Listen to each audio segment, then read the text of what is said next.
ফরিদপুর জেলা ও মহানগর জিয়া মঞ্চের উদ্যোগে বিক্ষোভ মিছিল ও সমাবেশ।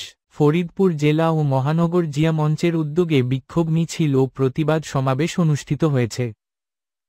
আজ শনিবার সকাল 11:30টার দিকে ফরিদপুর শহরের অম্বিকা মেমোরিয়াল হলের সামনে বাগেরহাট জেলার চিতলমারী থানার সভাপতি নিজাম কাজীকে হত্যার প্রতিবাদে খুনিদের গ্রেফতার ও দৃষ্টান্তমূলক শাস্তির দাবিতে উক্ত কর্মসূচি পালিত হয়। ফরিদপুর জেলার জিয়া মঞ্চের আহ্বায়ক লিয়াকত আলী খান লাভলু সভাপতিত্বে এ সময় বক্তব্য রাখেন ফরিদপুর বিভাগীয় সাংগঠনিক সম্পাদক ফরিদপুর এস সাজ্জাদ আহমেদ শাওন।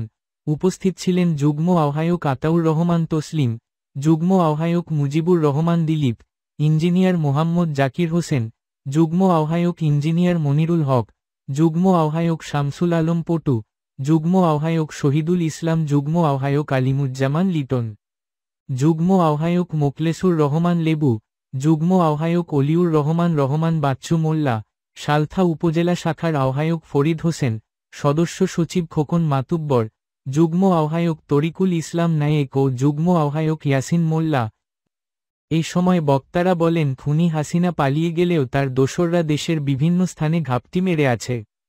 তারা জাতীয়তাবাদী শক্তির উপর হামলা করছে।